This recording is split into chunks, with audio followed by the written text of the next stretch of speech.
Hello नमस्कार दोस्तों, very good evening. सबने राम राम। आई होप सब फिट एंड फाइन होंगे और सबकी पढ़ाई बहुत अच्छी चल रही होगी। और आज 5 सितंबर है, so happy teachers day to all my teachers and all my students also, because मैंने अपने स्टूडेंट से बहुत कुछ सीखा है पिछले 1 साल में। एंड ऐसा कहा जाता है कि एक टीचर वो होता है जो अपनी पूरी उम्र एक स्टूडेंट रहता है। So I have been a student and I try कि मैं लाइफ लॉन्ग एक स्टूडेंट भी बना रहूं। तो आज इस टीचर्स डे के मौके पे as a teacher, as a mentor, मैं इस वीडियो में बात करूंगा द 7 मिस्टेक्स जो आपको अवॉइड करनी चाहिए to clear your HCS examination और आपका यूपीएससी कोई भी एग्जाम। उसमें ये 7 चीजें बहुत ही कॉमन होती हैं जो मैंने अपने एक्सपीरियंस से सीखी हैं और जिसने मुझे हेल्प किया to give 5 times mains for UPSC, 3 times interview and I have qualified HCS 2019 also. तो ये सारा का सारा जितना भी मेरे एक्सपीरियंस है मैं आपके साथ शेयर करूंगा इस वीडियो में। जैसा कि आप सबको पता है कि एक वीक आपका रह गया है एचसीएस एग्जाम का, तो इस एक वीक में अपना पूरा जी जान सब कुछ झोंक दो, पूरे तरीके से लगा दो। अभी तक हमने बहुत अच्छे से स्ट्रेटेजिकली सारी की सारी प्रिपरेशन करी। आप लोग बहुत अच्छे तरीके से जुड़े भी, केजीएफ किया, राउडी किया, हमने अच्छे से रिवीजन किया, फिर मॉक टेस्ट भी हैं, तो सारी चीजें चल रही हैं। एक हल्का सा बता देता हूं पहले, इस वीडियो को स्टार्ट करने से पहले जो स्टूडेंट नए हैं they can download the app, क्योंकि वहां पे आपको मॉक टेस्ट मिलेंगे 10 मॉक टेस्ट। इसमें हिंदी और इंग्लिश मीडियम दोनों के ही हैं, free of cost for each and every student. और उसमें उसके अलावा आपका पेड टेस्ट सीरीज है only and only for the English medium. जो स्टूडेंट प्रैक्टिस करना चाहते हैं, sectional plus 8 sectional, 2 mock test full length है उसमें, प्लस हमारी मैराथन क्लासेस तो चल ही रही हैं, तो वो उसका आपको पता ही है, जिसमें आपकी सारी की सारी जीएस कवर अप कराई जाएगी जो भी आपके एचसीएस पेपर में आएगी। So now let us start the video. जैसा कि आप सब लोग जानते हैं, टू एरर इज ह्यूमन। मनुष्य गलती का पुतला है, जो पैदा हुआ है वो गलतियां तो करेगा ही करेगा। बट ऐसा कहा जाता है कि there are no mistakes in life, only lessons. जब आप गलतियों से सीखते हैं और उस चीज को इंप्लीमेंट करते हैं अपनी लाइफ में, तभी आप आगे बढ़ते हैं। There are two kind of people, पहले जो बार बार गलतियां करते रहते हैं, सीखते रहते हैं और आगे बढ़ते रहते हैं, बट इस प्रोसेस में टाइम लगता है। There are second kind of people who are over smart, ज्यादा स्मार्ट होते हैं। वो दूसरों की गलतियों से ज्यादा सीखते हैं, खुद भी गलती करते हैं, उससे भी सीखते हैं। उससे हेल्प क्या होती है कि जो दूसरों ने गलतियां करी, एटलीस्ट वो उनको अपनी लाइफ में अवॉइड कर सकते हैं और they can prepare better for any situation in life. और वही मैं चाहता हूं आपसे कि इन गलतियों को मैं आपसे शेयर करना चाहता हूं कि क्या वो गलतियां हो सकती हैं जो मैंने भी करी और भी स्टूडेंट करते हैं। तो the first mistake which student do is, जैसा आपको दिख रहा होगा, over confidence and under confidence. Over confidence आदमी कब होता है? जब उसको लगता है कि मैंने बहुत ज्यादा पढ़ लिया है, मैंने सारी तैयारी हो गई है, मॉक टेस्ट लगा दिया, मेरे अच्छे नंबर बन रहे हैं। बट माइंड इट, कभी भी कोई भी आदमी किसी भी एग्जाम के लिए ओवर प्रिपेयर्ड कभी भी नहीं होता है। आपसे भी बड़े बड़े धुरंधर वहां पे बैठे हुए हैं। और एक चीज हमेशा ध्यान रखना कि वो जो 2 घंटे होते हैं एग्जाम के, वही डिसाइड करते हैं कि आपका सिलेक्शन होगा या नहीं होगा। एक मिनिमम लेवल ऑफ प्रिपरेशन के बाद कोई भी स्टूडेंट एग्जाम को क्वालिफाई कर सकता है, चाहे उसने 10 बार सिलेबस कर रखा है, चाहे उसने सिर्फ 2 बार सिलेबस कर रखा है। तो दोनों की प्रोबेबिलिटी इक्वल हो जाती है if they have the right mindset. तो आपको कभी भी ओवर कॉन्फिडेंट नहीं होना है। ऐसा आदमी करता है, मैंने क्या किया था 2015, the only time which I could not qualify the preliminary examination of UPSC। उस टाइम पे मैं ओवर कॉन्फिडेंट था, मैंने 70 मॉक टेस्ट लगा दिए थे। उसके बाद मुझे लगता था कि ऐसा तो कोई क्वेश्चन ही नहीं आ सकता जो मैं नहीं कर पाऊं।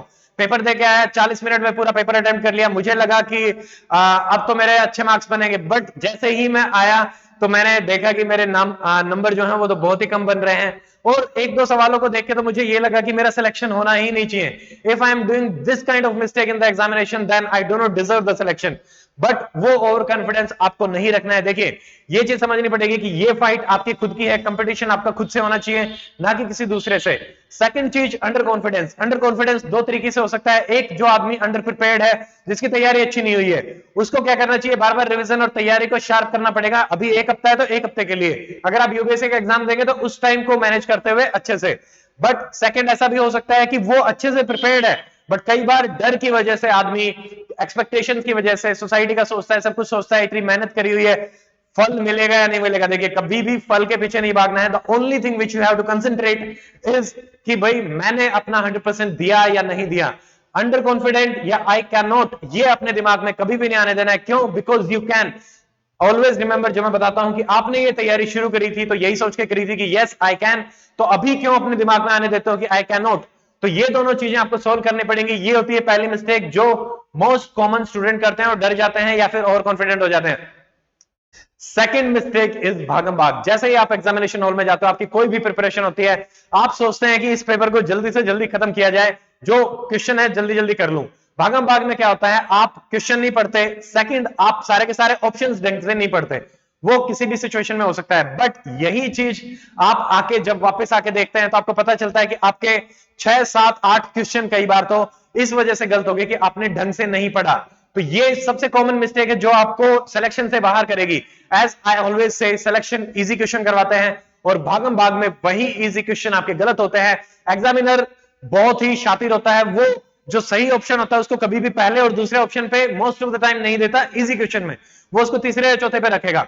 मुश्किल अगर क्वेश्चन उसमें तो दे सकता है पहले पे, बट हमारी टेंडेंसी क्या होती है, जैसे ही कोई आसान देखा हम उसमें तुरंत मार्क कर देते हैं without reading all the 4 options. तो ये आपको नहीं करना है, इस मिस्टेक को डेफिनेटली अवॉइड करना है।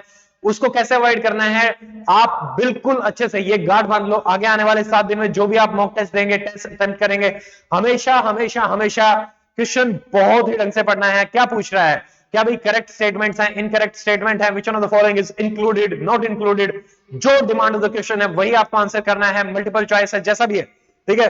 तो भागम भाग बिल्कुल भी नहीं मचानी है। वहां पे भागम भाग रहेगी तो यू विल ऑल्सो भी भागम भाग फ्रॉम द रिजल्ट। तो वो चीज ध्यान रखनी है। थर्ड चीज है टाइम मैनेजमेंट। जब आप पेपर देने लगते हैं, देखिए 120 मिनट का टाइम मिला, आपको 100 क्वेश्चन मिले हैं, अप्रोक्सीमेटली ये मान के चलते हैं एक क्वेश्चन को आपका 1 मिनट मिला हुआ है, 20 मिनट में आप अपनी ओएमआर शीट भी भरेंगे। बट अब उसमें क्या है कि कई दिल पे ले लेते हैं कि भाई मेरे को ये सवाल नहीं आ रहा, इसको तो मैं करके ही जाऊंगा। उसमें क्या होता है कि आप एक ही क्वेश्चन में ज्यादा टाइम लगाते हैं, तो 2 मिनट 3 मिनट 4 मिनट 5 मिनट, हो सकता है कि एग्जामिनेशन हॉल में आपके सेट में शुरू के 6 क्वेश्चन बहुत ही ज्यादा डिफिकल्ट आ गए और आपने उसमें 15-20 मिनट लगा दी। अब बाकी के क्वेश्चन के लिए आपके पास बहुत कम टाइम बचता है। इसलिए ऑलवेज मेक ए रूल कि भाई जैसे ही अप्रोक्सीमेटली ऑलवेज प्रैक्टिस इट कि एक क्वेश्चन को 1 ही मिनट दूंगा और फिर जैसे ही 1 मिनट खत्म होती है I will move on to the next question, चाहे वो क्वेश्चन मैंने अटेम्प्ट किया है या नहीं किया है। फिर जब आप सारे क्वेश्चन अटेम्प्ट करेंगे, बहुत सारे क्वेश्चन ऐसे होंगे जो 20 सेकंड 30 सेकंड में भी हो जाएंगे, वहां से आपका जो टाइम सेव होगा वो टाइम आपको दोबारा आते हुए अपने जो क्वेश्चन आपके बच गए हैं उनमें लगाना है। ये टाइम मैनेजमेंट बहुत स्मार्टली करना पड़ेगा। क्यों? क्योंकि हर क्वेश्चन इक्वल मार्क्स का है, चाहे वो कितना ही इजी हो, चाहे वो कितना ही डिफिकल्ट हो। नोबडी केयर्स कि आपने सारे के सारे डिफिकल्ट क्वेश्चन अच्छे से अटेम्प्ट कर दिए, बिल्कुल सही हो गए। All that matters is if you are into that list of selection और नॉट। तो वो कैसे इंश्योर करना है स्मार्टली? टाइम मैनेजमेंट बहुत ही ज्यादा इंपॉर्टेंट है, कभी दिल पे मत लेना सवालों को, ठीक है। नेक्स्ट जो हमारा आता है, नेक्स्ट इज मॉक टेस्ट। कई बार हम, जैसा मैंने पहले बताया, मॉक टेस्ट 2 तरीके से लगाए जाते हैं। किसी भी इंस्टीट्यूट के आप लगा सकते हैं, सेकंड प्रीवियस ईयर पेपर से हम लगाते हैं।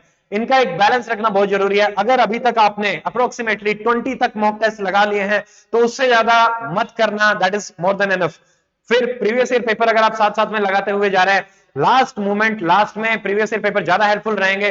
तो ये चीज मैंने इंश्योर करी कि जो मॉक टेस्ट मैंने अपनी तरफ से बना के दिए उसमें हमने इवन टेस्ट सीरीज में भी प्रीवियस ईयर पेपर, उनके क्वेश्चंस और उसका जो पैटर्न है उसी को ही हमने फॉलो करते हुए टेस्ट बनाए हैं। तो इसमें ये चीज ध्यान रखना, इसको ओवरडू नहीं करना है, ठीक है।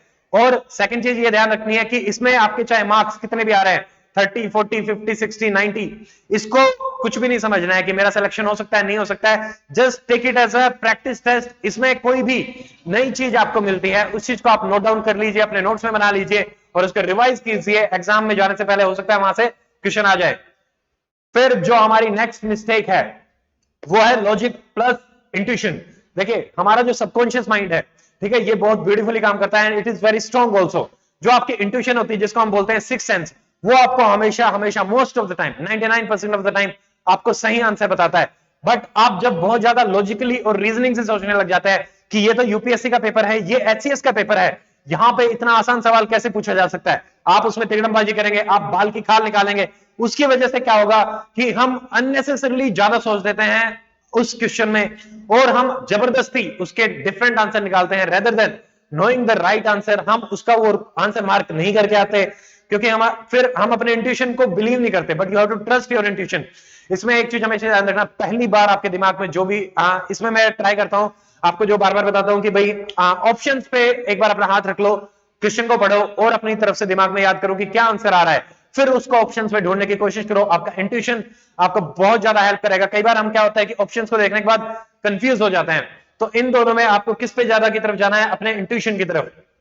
फिर एक होते हैं ज्ञानी बाबा। देखो ये आपको ध्यान में रखना पड़ेगा कि this is N elimination round, nobody cares about your knowledge. यहां पे 1,50,000 स्टूडेंट्स ने फॉर्म भरा हुआ है, पेपर देने जाएंगे, उसमें से आपके हार्डली कितने 2,500 बच्चे सेलेक्ट होंगे जो मेंस देंगे। ये एलिमिनेशन राउंड है, नॉलेज आपकी मेंस में टेस्ट होगी। एलिमिनेशन राउंड में आप तैयारी के दौरान, अभी तक तो चलो जो हो चुका है हमने तो इंश्योर किया कि जो एग्जाम में पूछा जाए वही, अभी आगे आने वाले 7 दिनों में भी आपको इंश्योर करना है कि अपना पूरा का पूरा टाइम जो एग्जाम रेलेवेंट चीज है वही पढ़नी है, उसके अलावा अपना ज्ञान बढ़ाने पे फोकस नहीं करना। जिन चीजों को अभी तक पढ़ा है उन्हीं को ही बार बार रिवाइज करना है, वही चीज एग्जाम में हेल्प करेगी। 85% 90% सिलेबस के पीछे भागना है, ना कि 100% के पीछे। तो ज्ञानी बाबा मत बनना, हमेशा ये चीज ध्यान रखना। Now the last thing which is the most important is lack of sleep. क्या होता है, हम तैयारी के चक्कर में क्या करते हैं, सोते नहीं है। अब मेरी आपसे एडवाइस है इसमें कि जिस दिन आपका पेपर होगा अभी से ट्राई करते रहो कि रात को प्रॉपर स्लीप लोगे, जो आपके दिमाग को बिल्कुल एक्टिव रखता है। ठीक है, तो सोने का टाइम फिक्स कर लो, उठने का टाइम फिक्स कर लो, और डे बिफोर एग्जामिनेशन आप आराम से शाम को 8 बजे के बाद ना तो बुक उठाना ना कुछ और करना, बस अपने रिलैक्स होकर सो जाना, लेट जाना, कुछ नहीं करना है। ठीक है, सुबह उठना और आराम से पेपर देके जाना।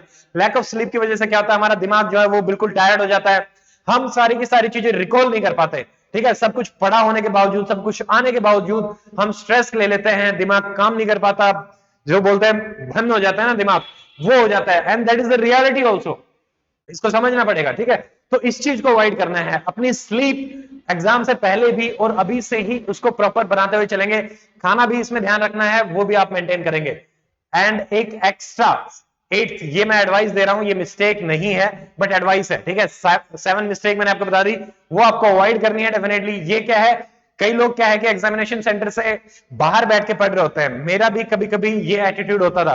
बट एक टाइम पे जब मैं एग्जाम देने जा रहा था, मेरे एक दोस्त ने कहा कि जब भी एग्जाम में देने जाते हो, देखो it's a long process, it's a long preparation, आप इसमें काफी टाइम से लगे हुए हैं, आपने सब कुछ पढ़ रखा है, यू नो एवरीथिंग।